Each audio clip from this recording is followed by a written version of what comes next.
Prions Dieu. Seigneur Dieu, tu es vivant, la personne du Fils, tu as donné ta vie en rançon pour plusieurs, et tu as été enseveli, tu es mort, et tu es ressuscité pour notre justification. Aussi, c'est ce que ta parole nous déclare, et c'est sur ces promesses que nous avons basé notre foi, parce que tu es vivant et parce que tu es le seul vrai Dieu. Et de fait, nous ne sommes pas des idolâtres, mais nous adorons le vrai Dieu, parce que tu es en effet ressuscité parmi les morts en tant que Fils. Et tu nous as accordé la vie éternelle à nous tous qui mettons notre foi en ce sacrifice.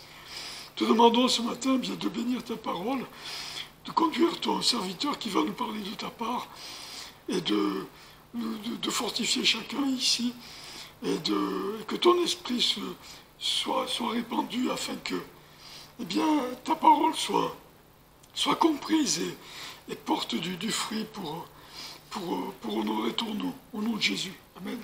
Je vous propose de poursuivre, s'il vous plaît, pour vous asseoir, avec le cantique numéro 167. 167.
Par ce qui se passe dans l'actualité, la guerre, etc. Mais quoi qu'il arrive, c'est Dieu qui permet toutes choses. Et nous sommes dans sa main, nous sommes ce petit troupeau dont le berger est Christ. Et tant qu'il vit, tant qu'il règne, et nous savons que son règne est éternel, donc nous sommes à l'abri. Même si, évidemment, les chrétiens des temps passés, et ceux qui vont arriver aussi, vont être confrontés à toutes sortes de choses. Mais nous sommes dans la main du Père et dans la main du Fils.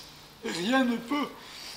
on peut être ébranlé humainement parlant, mais on sait que notre dépôt est sûr et que les promesses de Dieu sont certaines et qu'il nous amènera à bon port. Et le bon port, nous savons, c'est la cité céleste et c'est pas cette terre, même si on essaye de la réformer ou d'améliorer les choses. Nous savons que c'est d'une autre patrie dont nous sommes citoyens et c'est ce que nous attendons. Ce matin, je vais vous parler, enfin, c'est pas moi qui vais vous parler, c'est la parole de Dieu, de l'adoption. Et en effet, Dieu nous a choisis pour filles et pour fils. Et cette adoption, elle est basée sur plusieurs constats de la parole de Dieu. C'est une doctrine, c'est un enseignement en fait. On va lire, ne tournez pas forcément, écoutez simplement la lecture. Éphésiens, alors, Éphésiens chapitre 1, versets 3 à 6, je vais vous lire ce passage. Éphésiens 1, 3 à 6. Béni soit Dieu, le Père de notre Seigneur Jésus-Christ, qui nous a bénis de toutes sortes de bénédictions spirituelles dans les lieux célestes par Christ, selon qu'il nous a élus en lui avant la fondation du monde, afin que nous soyons saints et irrépréhensibles devant lui par la charité, nous ayant prédestinés à être ses enfants adoptifs, par le moyen de Jésus-Christ, d'après le bon plaisir de sa volonté, à la louange de la gloire de sa grâce, qui nous a gratuitement accordé en son Fils bien-aimé. Alors, il y aurait beaucoup de choses à dire, et moi, je ne suis pas pasteur ni enseignant de la Bible, mais ce qui quand même saute aux yeux ici, c'est que nous sommes... alors, je reprends le verset 6, à la louange de la gloire de sa grâce, qui nous a gratuitement accordé en son Fils bien-aimé. Cette grâce, donc, c'est d'avoir fait de nous ses enfants, et c'est par Christ. C'est pas par nos mérites, et ni nos œuvres, ni quoi que ce soit d'autre. C'est par le sacrifice de Christ. Et nous avons mis, si je puis dire, le sceau à cela pour nous, à savoir que nous avons cru en Jésus-Christ et qu'il est mort pour nos péchés. Et ça, c'est très réconfortant. Et au verset 3, « Béni soit Dieu le Père de notre Seigneur Jésus-Christ, qui nous a bénis de toutes sortes de bénédictions spirituelles dans les lieux célestes par Christ. » Et souvent, on discute des fois dans la rue ou auprès des gens à qui on témoigne. Des fois, on débat sur des choses qui sont vraiment secondaires, sur des religions. Lui, il fait ci, cette religion enseigne ça, l'autre enseigne autre chose. Et puis, finalement, on se noie dans des détails qui sont des détails, finalement, parce que le point focal de la Bible, c'est Christ, et c'est son sacrifice. L'adoption a son origine dans la grâce de Dieu éternelle, souveraine et imméritée. L'adoption a pour base Christ à cause de ses propres mérites à lui, non pas les nôtres. Mérite, en fait, c'est un euphémisme, c'est un bien petit mot, comme on dit, comparé à ce qu'il a fait. Et c'est vrai que dans notre entendement, je pense que c'est le cas pour tout le monde ici, de dire que Dieu, en la personne du Fils, est mort, a souffert, a été enseveli, ressuscité, il a souffert toutes sortes de choses avant même d'avoir été mis sur la croix. Ça dépasse tout entendement humain. Des fois, il m'arrive de dire à des personnes qui disent « Non, mais ça, c'est pas possible. » Enfin, elles montrent par là que c'est quelque chose qui est incompréhensible pour elles. Je dis « Oui, mais il n'y avait que Dieu qui pouvait faire ça. » Même si ça dépasse notre entendement, même si on a l'habitude toujours de mettre les choses dans des boîtes, parce que nous sommes des personnes, des êtres finis, et on voudrait que Dieu soit fini comme nous. Non, on ne peut pas mettre Dieu qui est infini. Et des personnes dans la finitude comme nous ne pouvons pas. Et nous devons l'accepter par la foi, sur la base donc des promesses qui sont faites à travers les passages de la Bible. Résultat de l'adoption, on va voir rapidement quatre passages. Galates chapitre 4, verset 6. Galates chapitre 4, verset 6. Et parce que vous êtes fils, Dieu a envoyé dans vos cœurs l'esprit de son Fils, lequel crie Abba au Père. Et donc, nous avons le Saint-Esprit, nous devenons à ce moment-là le temple du Saint-Esprit, avec tout ce que cela comporte aussi, en ce qui nous concerne à nous, à savoir notre responsabilité, comme la Bible dit, de ne pas éteindre l'Esprit. Si nous sommes sauvés, la Bible dit que nous avons l'Esprit de Dieu et c'est un gage de notre héritage. Mais à ce moment-là, nous ne pouvons plus le perdre, mais nous pouvons l'éteindre. Et nous pouvons devenir, eh bien, aussi inutile qu'un vase posé sur une étagère. Romains chapitre 8, verset 15. Romains chapitre 8, verset 15. Car vous n'avez point reçu un esprit de servitude pour être encore dans la crainte, mais vous avez reçu un esprit d'adoption par lequel nous crions « Abba, Père ». Nous pouvons donc appeler Dieu notre Père parce que, effectivement, nous avons été délivrés de la crainte, en fait, de la crainte aussi de la loi, de ce conducteur qui était là pour nous amener à Christ. Mais ce n'est pas par cette loi que nous allions être justifiés. Cette loi n'a fait que mettre en évidence le péché, et la Bible dit qu'elle a été un pédagogue pour nous amener à Christ. Troisième passage, avant-dernier, Galates chapitre 3, versets 25 à 26. Galates 3, 25 à 26.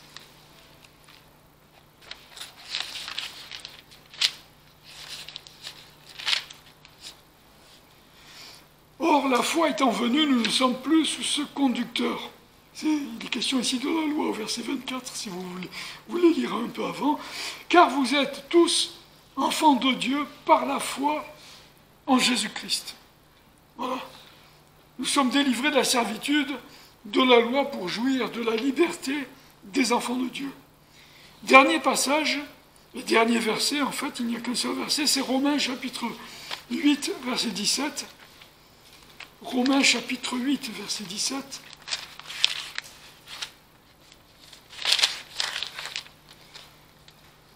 Et si nous sommes enfants, nous sommes aussi héritiers, héritiers de Dieu et co-héritiers de Christ, si toutefois nous souffrons avec lui, afin que nous soyons aussi glorifiés avec lui. Et ayant donc reçu la position de fils, nous sommes co-héritiers de Jésus-Christ. Nous héritons de tout ce que Dieu est et de ce qu'il a. Et je pense qu'on n'a pas fini de faire l'inventaire. Et on n'imagine pas, je pense, on n'imagine pas ce que nous avons comme privilège et ce que veut dire héritier, en tout cas pour des enfants de Dieu. Pour des hommes du monde comme nous sommes, enfin dans le sens où nous vivons dans un monde matériel, si on peut avoir une idée, bon, quoique vous avez des gens très riches que on ne peut même pas compter leurs avoirs. Bon, on compte les actions qu'ils peuvent avoir en bourse ou des sociétés, etc. Ça devient déjà difficile pour ces gens-là. Mais je pense qu'on ne fera jamais l'inventaire de l'héritage des enfants de Dieu. Et nous-mêmes, je pense que nous le lisons, mais nous avons du mal, et c'est normal, à percevoir la chose. Voilà, donc on va poursuivre, si vous voulez bien, avec le cantique numéro 299. Cantique numéro 299.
pour rendre grâce à Dieu. Et puis aussi, il y a quelque chose de la parole de Dieu dans les chants qui peut nous toucher particulièrement. Ce cantique, c'est « Seigneur, je m'approche de toi ». Alors c'est vrai qu'on a le dogme classique « Approchons-nous avec assurance du trône de la grâce ». Mais on a aussi des images, des exemples dans les évangiles ou dans des textes. Et il y a cette femme qui avait une perte de sang, vous savez, dans les évangiles, Marc chapitre 5. Ça faisait des années qu'elle perdait son sang, c'est la vie, perdre sa vie, perdre son sang.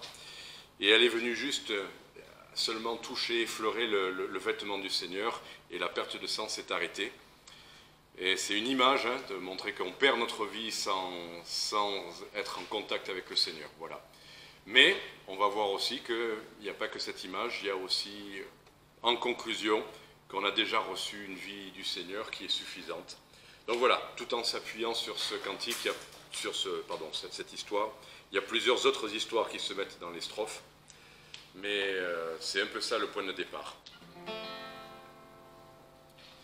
Seigneur, j'ai beau brasser le vent, m'agiter le jour et la nuit, je perds ma vie et je perds ton temps, sans toi je suis sans fruit. Servir cela ne sert à rien, si je ne viens à ton secours, que ferais-tu de bien? Sans moi, sans mon amour, Seigneur, je m'approche de toi, j'ai besoin de t'invidant, malgré la foule et par la foi, j'effleure ton manteau. Seigneur, c'est toi qui viens à moi, de peur que lassé je n'oublie. C'est vrai, je me sens si loin parfois, mais parle et je revis. Quand dans ta nuit, ton désarroi, du sein de l'ombre et des frayeurs, n'entends-tu pas ma voix qui réchauffe ton cœur? Seigneur, je m'approche de toi, j'ai besoin de ta vidance, malgré la foule et par la foi, j'effleure ton manteau. Si tu ne viens me secourir, qui sait ce qui peut m'arriver?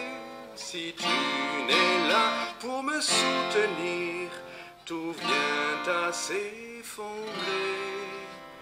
Vois-tu mes mains, vois-tu mes pieds, vois-tu mon sang dans mon côté? Pourrais-je abandonner mon enfant racheté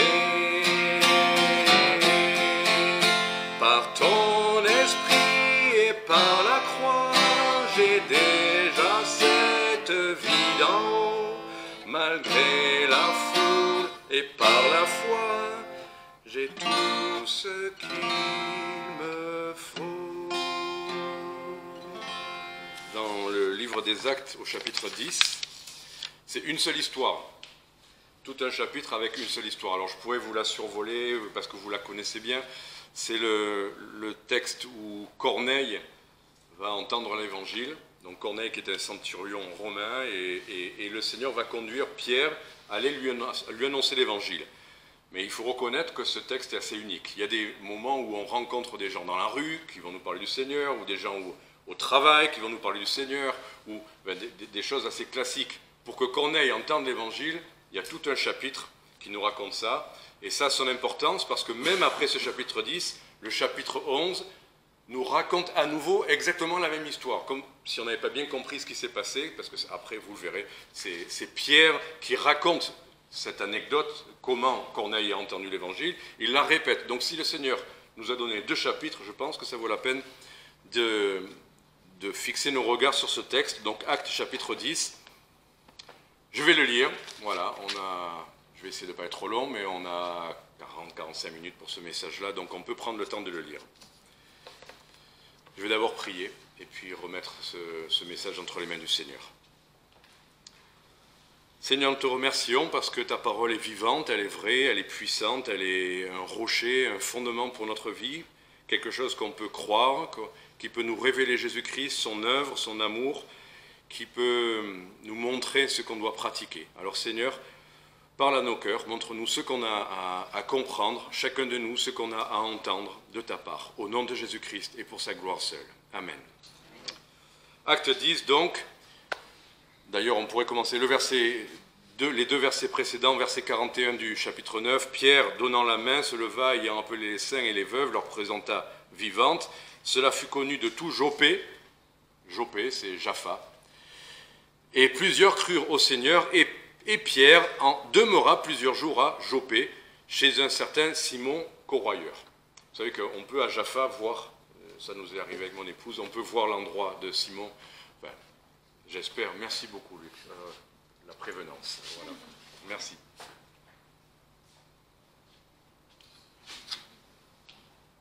Donc voilà, il est à Jaffa, chez Simon le Corroyeur. Il y avait à Césarée un homme nommé Corneille, centurion de la cohorte, appelé Italique. Il était religieux et craignant Dieu, lui et toute sa famille, faisant aussi beaucoup d'aumônes au peuple et priant Dieu continuellement. Il vit clairement dans une vision, environ la 9e heure du jour, un ange de Dieu qui entra chez lui et lui dit « Corneille ». Et ayant les yeux attachés sur l'ange et tout effrayé, il dit « Qu'y a-t-il, Seigneur ?» Et l'ange lui dit « Tes prières et tes aumônes sont montées en mémoire devant Dieu. Envoie donc présentement des gens à Joppé et fais venir Simon, qui est surnommé Pierre. Il est logé chez un certain Simon, corroyeur, qui a sa maison près de la mer, et c'est lui qui te dira ce qu'il faut que tu fasses. » Quand l'ange qui parlait à Corneille se fut retiré, celui-ci appela 2 de ses domestiques et un soldat pieux de ceux qui se tenaient près de lui. Et leur ayant tout raconté, il les envoya à Joppé. Le lendemain, comme ils étaient en chemin et qu'ils approchaient de la ville, Pierre monta sur le haut de la maison à la 6e heure environ pour prier. Et ayant faim, il voulut prendre son repas. Et comme on lui apprêtait, il tomba en extase. Il vit le ciel ouvert et un vase qui descendait sur lui, semblable à une grande nappe, retenue par les quatre coins, et qui s'abaissait vers la terre, dans lequel il y avait tous les quadrupèdes de la terre, et les bêtes sauvages, et les reptiles, et les oiseaux du ciel. Et une voix lui dit « Pierre, lève-toi, tue et mange. » Mais Pierre répondit « Non, Seigneur, car je n'ai jamais rien mangé d'impur et de souillé. » La voix lui dit encore pour la seconde fois, « Ne regarde pas comme souillé ce que Dieu a purifié. » Et cela arriva par 3 fois, après quoi le vase fut retiré dans le ciel.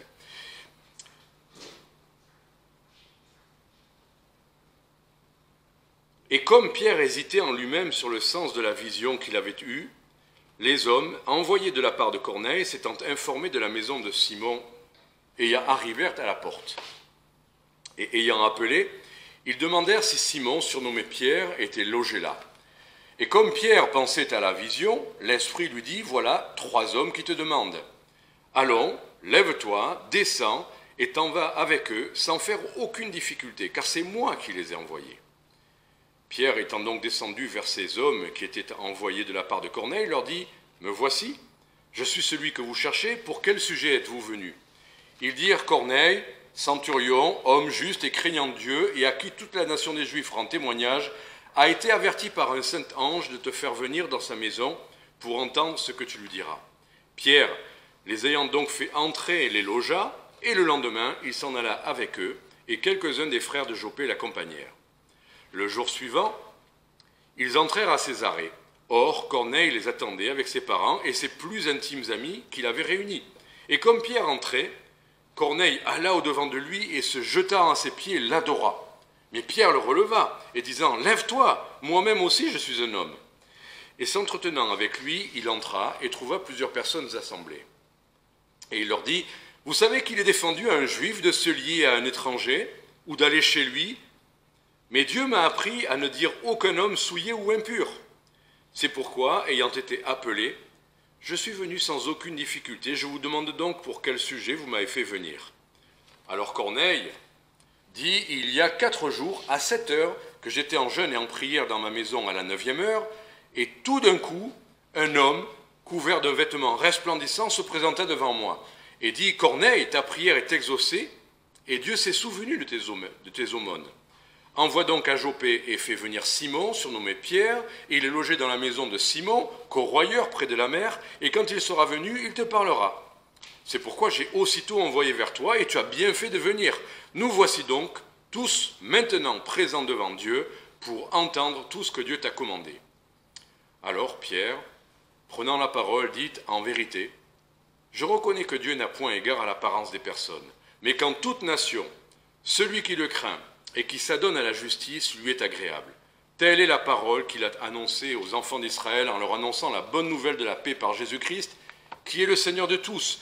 Vous savez ce qui est arrivé dans toute la Judée, après avoir commencé en Galilée, après le baptême que Jean a prêché, comment Dieu a oint du Saint-Esprit et de puissance Jésus de Nazareth qui allait de lieu en lieu, faisant du bien, guérissant tous ceux qui étaient opprimés par le diable, parce que Dieu était avec lui. Et nous sommes témoins de toutes les choses qu'il a faites, tant au pays des Juifs qu'à Jérusalem, et ils l'ont fait mourir le pendant au bois. Mais Dieu l'a ressuscité le 3e jour et lui a donné de se faire voir, non à tout le peuple, mais à des témoins que Dieu avait choisis d'avance, à nous qui avons mangé et bu avec lui après qu'il a été ressuscité des morts. Et il nous a commandé de prêcher au peuple et d'attester que c'est lui que Dieu a établi juge des vivants et des morts. Tous les prophètes rendent de lui ce témoignage que quiconque croit en lui reçoit la rémission des péchés par son nom. Comme Pierre tenait encore ce discours, le Saint-Esprit descendit sur tous ceux qui écoutaient ce qu'il disait. Et tous les fidèles circoncis qui étaient venus avec Pierre furent étonnés de ce que le don du Saint-Esprit était aussi répandu sur les gentils, car ils les entendaient parler diverses langues et glorifier Dieu. Alors Pierre reprit, « Quelqu'un peut-il refuser l'eau du baptême à ceux qui ont reçu le Saint-Esprit, aussi bien que nous ?» Et il commanda qu'on les baptisât au nom du Seigneur. Alors, ils le prièrent de demeurer quelques jours avec eux. On verra un peu la suite après, mais au moins, après tout ce chapitre, on a toute l'histoire. Alors, souvent avec mon épouse, je lui partage. Elle est gentille, elle sait, elle vient s'asseoir en face de moi. Elle sait que je suis en plein dans les préparatifs de mon message et que je soulève des choses, j'ai plein d'idées, je brasse tout ça. Et elle est non pas que je lui prêche le message, mais je lui partage un peu les idées. Et elle m'aide à éclaircir un tout petit peu tout ça. Finalement, elle m'a dit, mais ok, j'avais plein de choses en tête, plein d'idées, ça partait dans tous les sens, et des choses, la mise en relation avec d'autres textes et tout ça. Et bon, elle me dit, mais c'est quoi le but? Et elle avait raison. Je me dis, bon, c'est quoi le but de ce message? Alors je me suis dit, bon, le but, c'est ce qu'elle m'a dit, et j'ai trouvé bien qu'elle le formule en ces termes. Est-ce que c'est pour encourager la foi des chrétiens dans un Dieu qui peut tout? J'ai dit, oui, ça c'est bien, ça c'est un bon but. Mais j'avais plein d'autres idées qui ne rentraient pas dans ce but-là. Alors, bon, il y a un côté extraordinaire dans cette histoire, mais il y a des choses aussi importantes à relever. Est-ce que le but, ça c'est moi qui l'ai rajouté, c'est de nous encourager dans l'évangélisation, de voir que Dieu peut faire des choses extraordinaires pour annoncer l'évangile. C'est un bon but et c'est dans le texte aussi. Mais il y avait aussi autre chose que je n'ai pas pu enlever de ma pensée. C'est aussi une mise en garde sur le spectaculaire, l'extraordinaire, le surnaturel qu'il y a dans les choses que Dieu peut faire dans nos vies. À la fois, c'est vrai, à la fois Dieu est dans les choses extraordinaires, mais à la fois une mise en garde par vivre de l'extraordinaire. Alors, ce texte nous parle de choses extraordinaires, mais pourquoi? Je me suis dit, pourquoi? Et en voyant bien le contexte dans ce livre des Actes, ce qui est avant, ce qui est après, vous allez voir, ça sera une évidence quand je vous le dirai, il y a un contexte exceptionnel. Les choses se passent, parce qu'on pourrait dire, mais pourquoi Dieu a pris le soin de faire toute cette histoire pour que quelqu'un témoigne à quelqu'un d'autre. C'est si facile, on n'a qu'à sortir dans la rue, on rencontre la personne. Moi, c'est ce qui m'est arrivé 3 fois à Marseille. Une personne dans la rue est venue me parler. C'est simple, on n'a pas besoin de faire des choses compliquées. Pourquoi Dieu nous raconte cette histoire? Pourquoi ça s'est passé comme ça? Pourquoi il y a eu cette coordination chez Simon, chez Corneille? Pourquoi il y a eu tous ces témoins? Pourquoi ça s'est passé comme ça? Ben, c'est ce qu'on va voir. Il y a une mise en garde. Dieu n'agit pas toujours de la même manière. Et il faut tenir compte du caractère exceptionnel de certaines choses. Qu'est-ce qui me permet de dire ça? Je vais faire cette petite mise en garde d'abord, enfin cette petite mise au point d'abord. Après, on verra qu'effectivement, on parlera que Dieu est à l'origine de tout ça. C'est ça qui est extraordinaire, on en parlera. Après, on verra effectivement qu'il faut des serviteurs qui sont réellement disponibles pour faire son œuvre, pour ça, dans l'évangélisation. Et puis on verra finalement que ce qui nous permet de savoir vraiment si ça vient de Dieu, c'est le message qui est apporté. Quel est le but du message? Quel est le message? Et on verra que les trois vont bien ensemble. Un Dieu qui est à l'origine de tout ça, un Dieu qui a des serviteurs qui l'écoutent vraiment, et puis un message tel que Dieu veut qu'on l'apporte. Alors qu'est-ce qu'il y a de si exceptionnel dans le contexte là? Il y a un chapitre qu'on vient de lire, et puis après il y a le chapitre 11, où à nouveau Pierre va faire le récit de ce qui lui est arrivé. Pourquoi il fait le récit? Le contexte, le livre des Actes, c'est le livre de la naissance, les premiers pas ou les premières œuvres de l'Église. On est d'accord, jusque-là, c'était des Juifs, et puis là, petit à petit, l'annonce est faite à des Juifs, c'est des Juifs qui se convertissent, c'est des Juifs qui prêchent, et petit à petit, il y a un élément nouveau dans cette histoire-là, c'est les païens, les non-juifs qui entendent l'Évangile et qui vont aussi se convertir. Ça, c'est un fait exceptionnel. Jusque-là, tout l'Ancien Testament, c'était des Juifs avec les Juifs, pour les Juifs, et Dieu voulait peut-être parler aux nations, mais Israël était très israélo-centré. Et là, il y a ce virage, il y a quelque chose qui va se passer à ce moment-là du livre des Actes. Jusque-là, d'ailleurs, c'était Pierre qui était le principal prédicateur, et juste après, on le verra, va apparaître Paul, Barnabas d'abord, et puis Paul, et Barnabas et Paul, et puis après, Paul sans Barnabas, et puis après, on parlera quasiment plus de Pierre. Et ça sera seul Paul qui prendra la suite. Donc c'est la naissance de l'Église. Qu'est-ce qu'il y a de particulier à cette époque-là? Ce qu'il y avait de particulier, c'est que quand les chrétiens se réunissaient, vous avez sur vos genoux un livre qu'ils n'avaient pas. Alors on pourrait dire certains connaissaient des rouleaux, rabbins qui avaient étudié, mais la plupart des gens ne connaissaient pas personnellement, n'avaient pas un des exemplaires de la Bible, l'Ancien Testament déjà, et le Nouveau Testament n'existait pas. Vous pourriez dire, mais ils n'avaient qu'à lire la Bible, mais ils n'avaient pas. Ils n'avaient pas un livre, ni sur leur téléphone, ni en papier, ni projeté. Il n'y avait pas le Nouveau Testament. Il n'y avait pas le livre des Actes. Il n'y avait pas les épîtres. Tout ça, c'est venu après.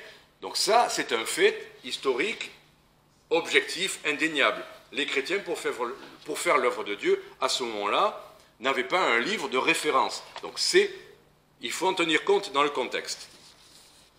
C'est un temps de transition, comme je vous l'ai dit. Et justement, le livre des Actes, c'est un livre, un récit. Et un récit, ça ne veut pas dire que c'est, je vais employer un petit mot, mais normatif. Un récit, c'est indicatif. Est-ce que tout ce qui se passe dans les récits est exactement ce que Dieu a voulu? Parfois, non. Il y a une dispute entre Paul et Barnabas. D'accord, vous? Est-ce que c'est Dieu qui a voulu cette dispute? Non, Dieu n'était jamais pour la dispute entre les serviteurs de Dieu. Il y a des problèmes qui se posent à l'église de Jérusalem.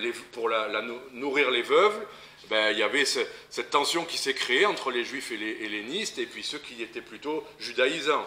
Donc, est-ce que tout ça, c'est Dieu qui l'a voulu? Dieu l'a utilisé pour mettre en place des règles. Et d'ailleurs, après, les épîtres sont souvent à la base, il y avait un problème quelque part, et le Seigneur inspire un écrivain, inspire Paul en particulier, à répondre aux questions soulevées, donner les principes. Voilà, donc on est bien dans un temps de transition où ce qui apparaît de nouveau, principalement, c'est qu'il va y avoir des non-juifs. Et qu'est-ce qu'on fait après avec la loi, etc., etc. Vous allez dire, oui, il dit ça parce qu'il est pasteur, et il a étudié avant, et il répète ce qu'il a appris à l'Institut biblique. Écoutez, on va lire quelques versets là, dans Actes chapitre 10. On voit au verset 28. Première chose, Paul dit lui-même, vous savez qu'il est défendu à un juif de se lier avec un étranger, ou d'aller chez lui. Vous le savez. Donc, les juifs et les non-juifs savaient. Même Hérode a eu ce cas de figure, hein, quand il a voulu faire des juifs, il a dit non, même il ne rentrait pas dans la maison d'Hérode, ou de Ponce Pilate, pardon. Il est défendu à un juif de se lier avec un étranger. Il n'y avait pas de relation entre les non-juifs, en tout cas, sauf peut-être pour un caractère commercial ou administratif, mais normalement les juifs restaient dans les juifs, entre juifs, ils ne vont pas dans les maisons des non-juifs. Donc ça, cette petite phrase, elle a son importance. Et Paul dit, enfin Pierre, pardon, Dieu m'a appris à ne dire aucun homme souillé ou impur. C'est quand même ça, le gros pavé pour convaincre Pierre. Deuxième chose, deuxième verset, verset 45. Tous les fidèles circoncis qui étaient venus avec Pierre, quand ils voient ce qui vient de se passer, eh bien, ils se réjouissent? Non, ils sont étonnés. Ils sont étonnés de quoi? De ce que le don du Saint-Esprit était aussi répandu sur les gentils. C'était nouveau, ça. C'était totalement... À la Pentecôte, nous on parle de la Pentecôte, la Pentecôte, c'était des Juifs qui étaient réunis à Jérusalem, et ils parlent en langue et tout ce que vous voulez, mais c'était des Juifs. Et l'annonce était faite à des Juifs, et là, les fidèles circoncis, donc les Juifs qui sont croyants en Jésus-Christ, quand ils voient ça, ils sont étonnés que Dieu donne son Saint-Esprit aussi aux non-Juifs. Et si vous pensez que j'en rajoute, on va en rajouter chapitre 11. Regardez ce qui se passe après cette histoire, verset 1. Les apôtres et les frères qui étaient en Judée apprirent que les gentils avaient aussi reçu la parole de Dieu. Est-ce qu'ils se réjouirent? Lorsque Pierre fut de retour à Jérusalem, ceux de la circoncision disputaient contre lui et disaient, mais tu es entré chez des incirconcis, tu as mangé avec eux. Donc, là, ce n'est pas les pharisiens qui l'attaquent, ce n'est pas les opposants à l'évangile, c'est les circoncis de l'Église, de Jérusalem, qui lui disent, mais quoi? Tu n'as pas respecté nos règles immuables. Dieu est le même, il ne change jamais, il a dit, les Juifs ne vont pas chez les gentils, donc tu as fait un truc, bon, tu dis qu'ils se sont convertis, que le Saint-Esprit, je ne sais pas quoi, mais non, il y a vice de forme, tu es allé manger chez eux, tu es allé chez les circoncis, les incirconcis, ça n'est pas possible. Et verset 18 du même chapitre, Pierre, plusieurs fois je vais dire Paul, excusez-moi, c'est une habitude, mais Pierre, après avoir expliqué ce qui s'est passé, finalement, verset 18, alors, ayant entendu ces choses, ils s'apaisèrent et glorifièrent Dieu en disant, Dieu a donc aussi donné aux gentils la repentance afin qu'ils aient la vie. Voilà, on pourrait lire jusqu'au verset 25 parce qu'après, il va y avoir d'autres conversions, d'autres problèmes, parce que ce n'est pas réglé cette histoire. Si vous regardez le verset 19, justement, ceux qui avaient été dispersés par la persécution arrivés à l'occasion d'Étienne passèrent jusqu'en Phénicie, en Cypre, à Antioche, n'annonçant la parole à personne qu'aux Juifs seulement. Donc vous voyez, c'était vraiment en eux, parce qu'ils étaient convaincus que c'était Dieu qui leur avait dit ça. Donc, même quand après ils étaient dispersés et qu'ils ont dû aller, qu'ils annonçaient l'évangile, ils cherchaient que les Juifs. Ils n'annonçaient la parole que aux Juifs. Heureusement, la suite de l'histoire montre que, verset 21, « Et la main du Seigneur était avec eux, et un grand nombre crurent et se convertirent au Seigneur, parce que certains, verset 20, quelques-uns d'entre eux, qui étaient de Chypre et de Cyrène, étant entrés dans Antioche, parlèrent aux Grecs, leur annonçant l'évangile du Seigneur Jésus. » Quelques-uns d'entre eux ont fait autrement. Quelques-uns d'entre eux, et il y a eu des conversions, un grand nombre se sont convertis, et puis finalement, petit à petit, ces choses-là vont se mettre en place. Mais il fallait dépasser quelque chose qu'ils avaient l'habitude. C'est pour ça qu'à un moment donné, Jésus a dit qu'il ne pouvait pas mettre du vin nouveau dans de vieilles outres. Il fallait des outres nouvelles, il fallait un changement de mentalité chez les Juifs, convertis, vraiment nés de nouveau, changement de mentalité aussi dans le fonctionnement, comment allaient se réunir à l'assemblée. Vous savez, le mot église, ecclésia, c'est synagogué. C'est la synagogue, c'est l'assemblée. L'église, c'est l'assemblée. En fait, c'est deux mots différents, mais c'est la même chose. Et donc, les premiers juifs convertis qui se réunissaient, ils étaient en synagogue, c'est-à-dire en église. Et aujourd'hui, nous sommes en synagogue. Et ce n'est pas le bâtiment. Nous aussi, on a nos petites habitudes. Hein. Arrêtons de dire, je vais dans la maison de Dieu. Non, je vais me réunir avec les frères et sœurs. Et nous sommes la maison de Dieu. Je vais à l'église. Regardez l'église, là. On a pris la pancarte à l'entrée de l'église. Non, on a pris la pancarte à l'entrée du bâtiment dans lequel l'église se réunit. Je sais bien que il faut le répéter, ça, c'est des habitudes. C'est pas un péché. On sait bien que l'église, c'est pas les murs ni les piliers. Mais c'est bien de le répéter. Voilà, on a aussi nos petites habitudes aussi. Donc tout ça pour dire, vous êtes bien d'accord avec moi, c'est un moment crucial, virage, fondamental. Ce qui explique, en partie, pourquoi il a fallu que ça se passe comme ça. Ce moment où il faut tout changer, il faut bien que, on se rende compte que c'est vraiment Dieu qui est à l'origine de ça. Parce que quand on a des habitudes, quand on a toujours fait comme ça, quand on pense même que c'est Dieu qui l'a voulu, allez nous faire changer. Non, c'est pas comme ça qu'on fait. On n'a jamais fait ça, ça fait des centaines d'années, ça fait même des milliers d'années qu'on fait comme ça. Changer une habitude de milliers d'années, les amis. Des fois, on a des habitudes de quelques mois, on n'arrive pas à en changer. On a toujours fait comme ça dans l'église. D'accord, mais bon, est-ce que il n'est pas plus important d'être sûr que c'est Dieu qui est à l'origine de quelque chose que plutôt qu'on a toujours fait comme ça? Est-ce qu'on est sur un terrain sûr sur la parole de Dieu ou sur ce qu'on a toujours fait? Voilà, petit aparté. Donc, pour accepter ce changement, pour vaincre nos résistances intérieures, il faut ce qu'on va voir rapidement. Et là, je peux survoler, on n'a pas besoin, j'ai déjà lu le texte. Il faut être sûr que c'est Dieu qui est à l'origine de ça. C'est bien Dieu qui, indiscutablement, c'est pour ça que ça s'est passé comme ça. Il fallait que tout le monde puisse constater, reconnaître que c'est Dieu qui est à l'origine de ce changement. Ce n'est pas juste un anticonformiste qui se lève, qui veut faire sa propre secte. Il y a déjà eu ça dans le judaïsme, comme il y a eu ça dans les églises.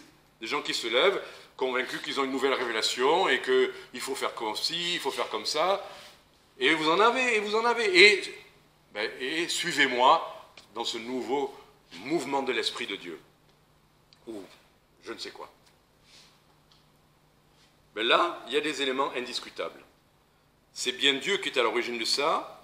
D'abord, Dieu est toujours le même. Une leçon de contexte. Souvent on dit, mais Dieu, il ne change jamais. Donc s'il a fait comme ça, et on s'appuie sur des textes du livre des Actes, s'il a fait comme ça, il fait toujours pareil. C'est faux. Dieu ne change pas, mais sa manière d'agir change continuellement. Ce n'est pas qu'il change d'avis. Lui change sa manière et il a ses raisons pour cela. Dieu, lui, ne change pas, mais il parle de différentes manières, selon les temps, selon les circonstances, selon à qui il s'adresse. C'est pour ça que vous voyez des différences évidentes entre des textes à un moment donné et des textes à un autre moment.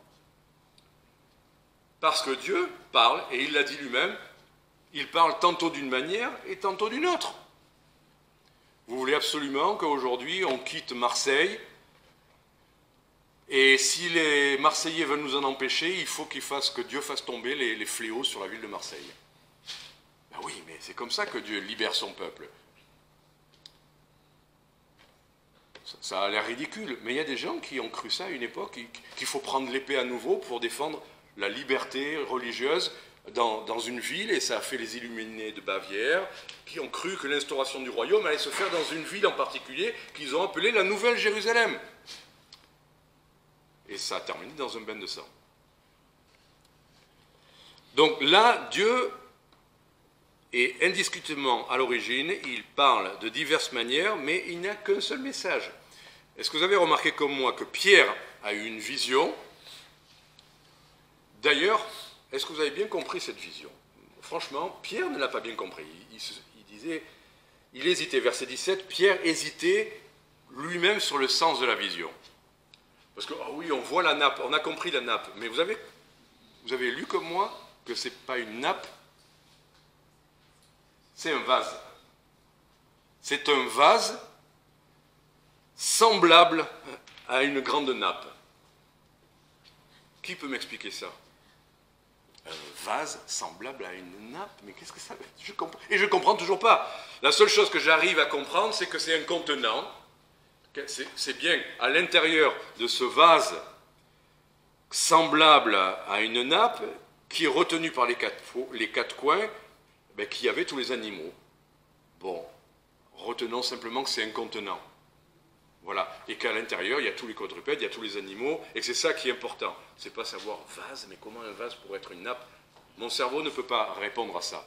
En revanche, oui, c'est un contenant dans lequel il y a tous ces animaux, et là, pour le coup, on comprend bien qu'il y a des animaux impurs. La chose est claire. Donc, mais malgré tout, Pierre lui-même n'était pas certain de bien comprendre le sens de la vision. Donc, Pierre a une vision, il réfléchit, qu'est-ce que ça veut dire? Alors, le Saint-Esprit lui parle. Mais il lui parle, c'est écrit. C'est pas qu'il lui fait ressentir, il lui parle. C'est bien le mot qui est inscrit là. L'Esprit lui dit, voilà 3 hommes qui te demandent. Et il lui dit des choses très claires, avec des mots très clairs qui nous sont rapportés ici.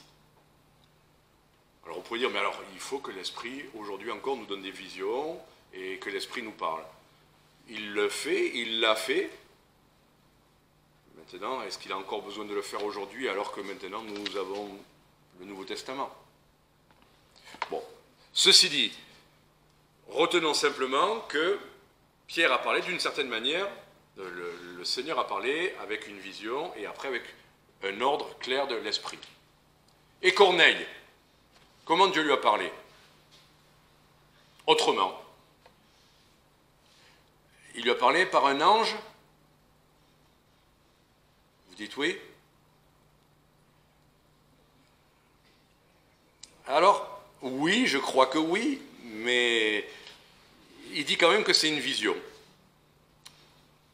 Voilà, alors, il y a un moment où il dit que c'est une vision et un moment où il dit que c'est un homme couvert de vêtements. Hein? Verset 3, un ange de Dieu. Alors, verset 3 de quoi? Chapitre 10. Il vit clairement dans une vision.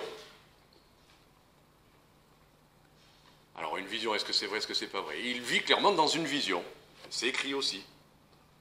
Peu importe. Dieu lui a parlé.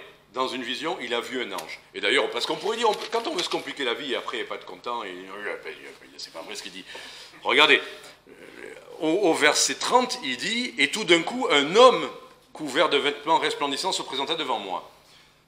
Alors, c'est un ange ou c'est un homme? Parce que quand même, un homme et un ange, c'est pas la même chose. Est-ce que c'est ça qui est important? Ce qui est important, c'est le message. Qu'est-ce qui lui a été dit? Et ce qui lui a été dit, en revanche, alors là, il n'y a aucune discussion possible, il lui a dit, bon maintenant, ce que tu cherches, ce que tu vas envoyer des serviteurs. Il y aura une maison à Jaffa, Jopé, Jaffa, la maison de Simon le corroyeur, il lui donne même le nom d'un inconnu, Simon le corroyeur. Imaginez, Dieu vous dit, tu vas à Saint-Antoine, l'immeuble B4, machin, et tu verras le nom Ben Soussan, tu appuies sur Ben Soussan, et il va t'expliquer tout ce qu'il faut croire. Là, pour le coup, vous pourriez dire, et vous allez à cet endroit que vous ne connaissez pas, Saint-Antoine, immeuble B4, et vous voyez Ben Soussan écrit, et le Ben Soussan vous ouvre la porte, il vous dit, ah, te voilà, mais justement, Dieu m'a dit que je devais te parler, assieds-toi, je vais t'expliquer l'évangile. Ça, c'est une réunion d'évangélisation, non? On y va en courant. Ben, c'est ce que Dieu a fait. C'est ce que Dieu a fait. À l'inconverti et aux convertis, il leur a parlé de manière différente, exceptionnelle, surnaturelle. Mais après, le résultat, c'est que les éléments pratiques, et c'est encore plus exceptionnel, qu'il y a bien une maison à Jaffa, où habite Simon le corroyeur, et qu'à l'intérieur de cette maison, il y a un Simon qui est prêt, tout prêt à venir et à expliquer l'évangile. Qui s'engagerait dans ce genre d'évangélisation aujourd'hui, quoi? De dire, Dieu m'a montré, je dois aller à Bord-les-Orgues, il y a un immeuble là, 3e étage, je tape à une porte. Non, Dieu ne m'a jamais conduit comme ça. Donc pourquoi Dieu parle comme ça? En tout cas, c'est exceptionnel et c'est extraordinaire. Ça, c'est indéniable. Mais après, tout aussi extraordinaire, c'est la coordination de tout ça. La coordination, même le timing, tout bêtement. C'est pas 6 mois plus tard, ah oui, je me rappelle, il y a 6 mois, il me semble que Dieu m'avait montré que quelqu'un viendrait, mais bon, comme personne n'est venu, je laissé tomber l'idée, je me suis dit, voilà, c'est moi, je devais être un peu pas bien, enfin... Non, aux deux, au moment où il faut, tenant compte du temps que vont mettre les gens venant de Césarée jusque-là, à midi, Simon, Pierre, a cette vision, l'Esprit lui dit, descends, maintenant ils sont là, et il descend, et trim, sonnerie, ils sont là. Ça, c'est surnaturel, non? Ça, c'est extraordinaire. Et ça, c'est ce que Dieu peut faire. Et on a des témoignages de choses extraordinaires que Dieu fait pour le salut des âmes. Et on peut le croire encore, que Dieu fait des choses extraordinaires. Ne disons pas que ça va se passer comme ça. Si vous me racontez une histoire comme ça, amenez vos témoins avec vous. Mais Dieu peut le faire. Et Dieu le fait encore. Assurément. Mais pour autant, il ne nous demande pas de lui demander de ça. Si on a la liberté en France simplement d'aller dans la rue, d'avoir un traité et de pouvoir le donner, est-ce qu'on va demander à Dieu, non, non, non, moi je veux évangéliser comme il y a dans le livre des Actes. J'attends la vision, j'attends les gens qui vont venir frapper à ma porte, qui vont venir me dire, ah écoute, j'ai réuni toute une famille, plein d'amis, tu viens chez moi. J'aime bien ça, franchement. Si on sonnait à ça m'arrive, je reçois des coups de téléphone, quelqu'un qui me dit, viens me parler. Ça, pas comme ça, hein, quand même. Enfin voilà, le timing, les moyens aussi. Et puis petit à petit, Dieu accorde même les gens qui s'opposaient. Ça aussi, c'est une des manifestations que c'est bien Dieu qui est à l'œuvre. Parce que dès Dieu m'a dit, dans une église, où Dieu dit exactement le contraire à l'un et à l'autre, qui vont après se disputer et qui vont diviser l'église, vous en trouverez plein des histoires comme ça. Mais plein. Et là, dans les églises avec un pasteur, dans les églises d'anciens, dans les églises charismatiques, mais ça c'est commun à toutes les églises. Des gens où Dieu leur a dit, Dieu m'a montré que toi tu es un pasteur dominant, donc il faut que je parte avec les 3/4 de l'église. Et puis d'autres, Dieu m'a montré que toi tu es un loup ravisseur et que tu veux entraîner les gens à ta suite. Et vous avez les deux mêmes dans l'église à qui l'Esprit a montré exactement le contraire. Qu'est-ce que nous dit la Bible là-dessus? Lisez dans 1 Corinthiens. C'est un esprit de division, ça ne vient pas de Dieu. Non, nous ne disons pas, Dieu m'a montré que je dois emmener les 3/4 de l'église. Parce que le pasteur il est comme ci, ou parce que le pasteur il est comme ça. Ou les anciens ne croyaient pas que parce que c'est un pasteur, c'est pour ça que ça marche mal. C'est pareil chez les églises organisées en collégialité. Hein. J'entends aussi des histoires. Hein. Donc c'est pas ça le problème. Le problème, effectivement, il peut y avoir un caractère dominant, et c'est pas biblique. Il peut y avoir aussi un caractère de rébellion, et c'est pas biblique. En tout cas, la division n'est jamais biblique. Ça n'est qu'un triste épisode de l'histoire de l'Église, trop fréquemment dans nos églises, dans toutes les églises. Bon, en tout cas, cette coordination, maintenant il me reste 10 minutes pour faire les 2 points suivants, et j'avais une illustration en plus à vous donner, les illustrations.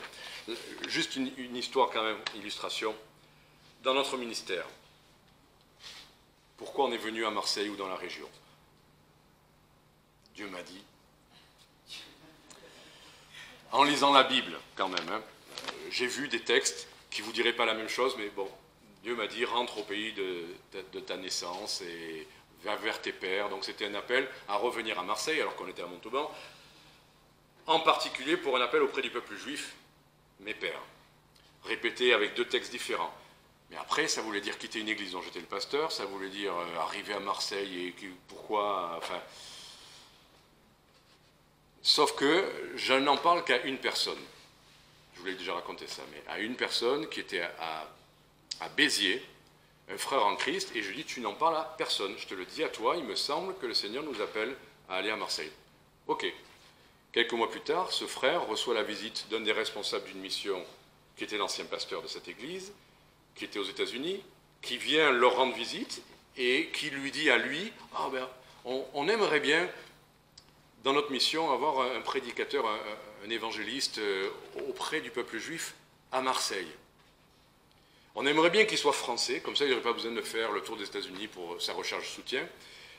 Et l'idéal, ça serait même qu'il aille à travailler à l'église de Marseille, cette église que vous connaissez, parce qu'on connaît cette église, il connaissait Christian Grandmère à l'époque. Alors effectivement, le frère lui dit, mais je connais quelqu'un comme ça. Et il nous met en contact l'un avec l'autre.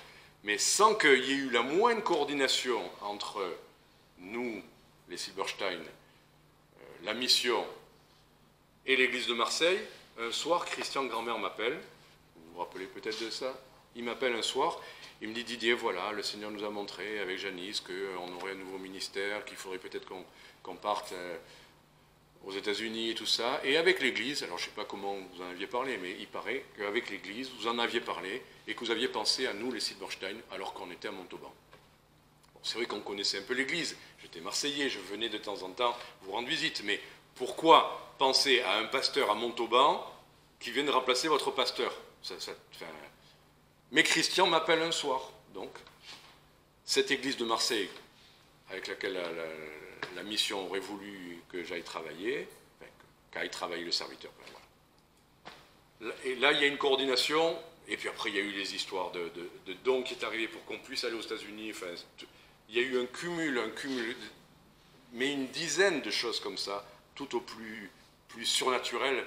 Quelle était l'importance que ça se passe? Ben, je crois que c'est un peu comme à l'époque de cette église naissante, c'était un moment de grand changement. Il fallait accepter de quitter Montauban, il fallait venir à Marseille, il y avait plein de choses, mais c'était un grand changement. Et je crois que Dieu fait des choses exceptionnelles pour des circonstances exceptionnelles. Et puis aussi parce que depuis, ça va ou ça va pas, on ne remet plus en question, on se rappellera toujours cette histoire-là. Comment Dieu a pourvu pour l'appartement, il y a aussi des choses, comment Dieu... Enfin, ça reste dans nos mémoires pour toujours.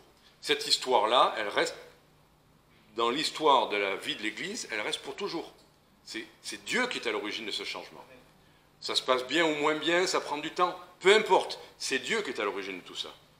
C'est ça qui est important. Donc la première idée, c'était ça. Mais après, il y a des serviteurs qui sont réellement disponibles, ils sont pieux. Parce que c'est ça, Dieu ne parle pas à des gens qui n'écoutent pas. Pierre, il va prier à quelle heure? Vous avez fait attention? À midi, parce qu'il y a écrit à la 6e heure du jour. Les Juifs comptent les heures du jour au lever du soleil. 6 et 6, 12. Il est midi quand Pierre va prier. Il prie, mais il a faim. Il demande qu'on lui prépare un repas. Il est prêt à manger, il n'y a pas de souci. Il prie, il va manger, et dans tout ça, le Seigneur lui parle. Corneille, lui, à quelle heure il prie? Celui-là, vous n'avez pas fait attention, hein. Vous avez fait attention à l'autre. Il le dit à la 9e heure, voilà, verset 30. 15 heures.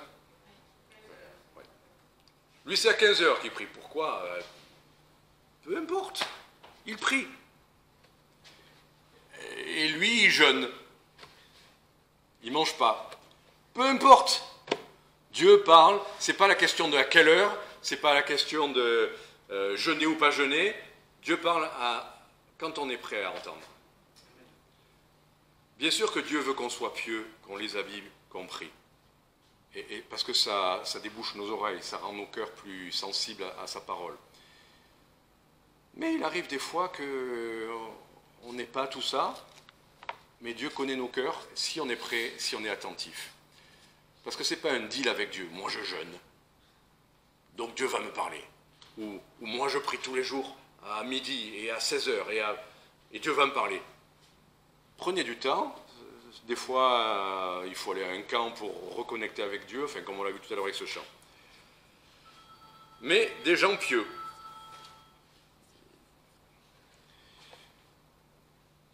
Qui prient, et qui demandent à Dieu, et qui sont disposés à obéir. Et ils écoutent, et ils se laissent convaincre. On l'a vu tout à l'heure, c'était dur quand même pour Pierre. Hein. Il a fallu que Dieu lui répète 3 fois la vision. Et il n'avait pas encore bien compris. Il a fallu que l'Esprit lui parle. Et finalement, ce que Pierre va dire, c'est vrai, Verset 28, on l'a lu tout à l'heure, vous savez qu'il est défendu à un juif de se lier avec un étranger ou d'aller chez lui, mais Dieu m'a appris à ne dire aucun homme souillé ou impur. Dieu m'a appris. Voilà. Il y a des réticences, il y a des... On a de l'arthrose spirituelle des fois. On n'a pas trop envie de plier le genou, on n'a pas trop envie de changer ça, et on est long à la détente. On a ou du rhumatisme, vous choisissez, rhumatisme ou arthrose. Mais quoi? Oui, mais il y a un moment donné où on accepte. Parce qu'on sait que c'est Dieu qui nous l'a appris, parce qu'on sait que Dieu l'a dit, et puis voilà, c'est tout. Dieu l'a dit, Dieu... J'ai pas à discuter ça. Versets 28 et 29 du même texte. Voilà, il entra... Pardon, non, je viens de le lire, pardon, excusez-moi. Et c'est pourquoi, ayant été appelé, je suis venu sans aucune difficulté. Voilà, il a levé le frein. Il a levé le frein à main, il a levé le pied sur le frein. Et verset 34, Pierre, prenant la parole, dit « En vérité, je reconnais que Dieu n'a point égard à l'apparence des personnes. » Voilà. Maintenant, il le reconnaît. Il a résisté, mais maintenant que Dieu lui a parlé, maintenant que Dieu lui a montré, maintenant que Dieu a fait ce qu'il a pour lui prouver que ça venait bien de lui, il reconnaît. Il reconnaît, il voit de ses yeux. C'est pareil pour Corneille, verset 33. Corneille, j'aime bien cette phrase. J'aimerais qu'on soit toujours réunis avec cette phrase. Faites-en un cantique, si vous voulez. Voici, nous sommes tous maintenant présents devant Dieu pour entendre tout ce que Dieu t'a commandé. On pourrait chanter ça avant chaque fois qu'on ouvre la Bible, ou chaque fois qu'on a un message, ou qu'on a une étude, ou tout ce que Dieu aura à nous dire, tout ce que Dieu nous aura commandé, et tout ce que Dieu aura demandé à celui qui enseigne de nous enseigner. C'est ça, être ouvert. Et puis après l'Église, l'Église va se laisser convaincre. D'abord, elle a résisté, vous vous rappelez tout à l'heure, ils disent « Non, on croit qu'elle est chez les non-juifs ». Mais finalement, ils racontent ça. Et ils racontent ça, mais un petit détail intéressant quand même. Regardez au verset 12 du chapitre 11. L'Esprit me dit d'aller avec eux sans faire aucune difficulté, et les 6 frères que voilà vinrent avec moi, et nous entrâmes dans la maison de cet homme. Pierre n'avait pas besoin de 6 personnes pour aller annoncer l'Évangile. Il y a quand même, le Seigneur a permis qu'il y ait 6 témoins. Quand vous en avez un qui dit « Dieu m'a dit », et puis que vous avez 6 témoins qui disent « Oui, on a vu », c'est sérieux. La question des témoins, que d'autres peuvent dire la même chose parce qu'ils sont témoins. C'est important aussi.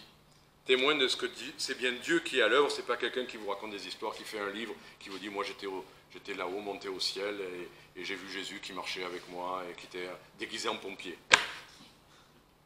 Non mais, il y a quelqu'un qui a raconté une vision, il est allé au ciel, et il a vu Jésus, et qui lui a dit « Ouais, tous les autres avant toi, ils étaient nuls, mais toi, vas-y, dis-leur. Et pourquoi je suis déguisé en pompier? Pour que tu comprennes que l'évangile c'est urgent, qu'il faut sauver les gens. C'est ça que tu as vu au ciel? J'ai du mal à le croire. Qu'il ait eu une vision, ça je veux bien le croire. D'ailleurs, il y a un verset qui dit, il y en a qui s'abandonnent à leur propre vision, enflés d'orgueil. Ah oui, quelqu'un qui me dirait, oui Didier, vas-y, parce que vraiment, de partout où tu iras, les gens vont tomber à terre, face contre terre, écrasés de culpabilité. Enfin, non, désolé, Dieu ne m'a pas dit ça. Je n'attendais pas à ça. Donc voilà. Et la fin, c'est que, finalement, c'est au message qu'on sait si ça vient de Dieu ou pas. Et quand Pierre va prêcher, il ne va pas juste raconter son histoire. Oui, il raconte son histoire, c'est vrai. Mais à Corneille, il va lui parler de Jésus. Au chapitre 10, regardez, quand il ouvre la bouche, qu'est-ce qui sort? Chapitre 10, verset 34. Pierre, prenant la parole, dit, oui, je reconnais, on l'a vu. Verset 35, mais qu'en toute nation, celui qui le craint s'adonne à la justice lui est agréable. Telle est la parole qu'il a donnée aux enfants d'Israël en leur annonçant la bonne nouvelle. Alors il n'a pas perdu sa judéité quand même. Mais telle est la parole qu'il a donnée aux enfants d'Israël. C'est vrai, en annonçant la bonne nouvelle de la paix par Jésus-Christ. C'est vrai, qui est le Seigneur de tous. C'est vrai. Et verset 39, bon, on pourrait tout lire, mais verset 39, nous sommes témoins de toutes les choses qu'il a faites, tant au pays des Juifs qu'à Jérusalem. Ils l'ont fait mourir, le pendant au bois, mais Dieu l'a ressuscité le 3e jour, lui a donné de se faire voir, non à tout le peuple, mais à des témoins que Dieu avait choisis d'avance, à nous qui avons mangé et bu avec lui, après qu'il a été ressuscité des morts, et il nous a commandé de prêcher au peuple. Au peuple, là, il revient encore, c'est un réflexe, au peuple Israël. C'est ça encore dans sa tête. Et c'est vrai que Dieu l'avait dit en premièrement pour les Juifs. Mais après, d'attester que c'est lui que Dieu a établi juge des vivants et des morts, tous les prophètes rendent de lui ce témoignage que quiconque croit en lui reçoit la rémission des péchés par son nom. Voilà. C'est Jésus-Christ. Et ce n'est pas le Jésus-Christ des miracles et des miracles, même s'il en a fait, et il faut en parler. Mais c'est le Jésus-Christ qui est mort pour nos péchés à la croix, et que celui qui croit en lui reçoit la rémission des péchés. De parler du Dieu souverain, c'est vrai, Dieu qui fait toutes ces choses. Mais des fois, on entend parler de Dieu, et de Dieu, et de Dieu, et de Dieu, et ça pourrait aller dans toutes les dénominations du monde. Dieu a fait ci, et Dieu peut faire ça, les musulmans le croient aussi. Et je termine avec les témoins de Jéhovah. Quand on fait la distribution au rond-point du Prado, ils ont leur... Je me dis toujours, est-ce que je vais leur parler ou oui? Et puis, bon... Ils écrivent plus témoins de Jéhovah, ils écrivent JW. Alors qu'est-ce que c'est JW? Jehovah's Witness. C'est à l'anglaise, comme ça passe mieux. Jehovah's Witness. Mais je me disais, excusez-moi, j'ai envie de dire purée, mais j'ai envie de leur dire le J. Nous aussi, on est des JW. Hein, Jonathan? On est les Jesus Witness. On pourrait dire que c'est plus biblique d'être des Jehovah's Witness. Non. Prenez le Nouveau Testament. Il n'y a aucun autre nom qui a été donné sous le ciel et sur la terre par lequel nous devions être sauvés que Jésus-Christ. C'est par ce nom qu'on est sauvé là. C'est par ce sacrifice à la croix qu'on est sauvé. C'est lui qui est le Fils, qui est là, le véritable. C'est lui le Dieu véritable. Donc, c'est Jésus-Christ qui est notre sauveur. Bien sûr, Jésus-Christ est Yahweh. Il est là, le Fils. Et le nom même de Yahweh est dans son nom. Jésus, c'est Yeshua, c'est-à-dire Dieu qui sauve. Donc il n'y a pas de souci, on est sur le terrain biblique. Mais c'est Jésus-Christ, on doit à un moment donné arriver. Et si on n'a pas amené à Jésus-Christ, on a passé une bonne soirée peut-être, ou un bon culte, mais on aurait pu avoir le même dans n'importe quelle assemblée. Mais les véritables adorateurs ne parlent pas du Saint-Esprit du début à la fin. Il en est question de l'action du Saint-Esprit. Mais le Saint-Esprit, il glorifie Jésus-Christ. Et le Saint-Esprit, il ne parlera pas de lui-même, mais c'est Jésus qui le dit, il prendra de ce qui est à moi et il vous l'annoncera. On n'est pas en désaccord avec le Saint-Esprit, en lui laissant la place que Dieu lui donne. Quand le Saint-Esprit agit, quand il parle, gloire à Dieu, c'est lui. Mais on le voit au témoignage qui est rendu justement à la parole de Dieu. Je vais demander à Mathieu s'il veut bien terminer par la prière.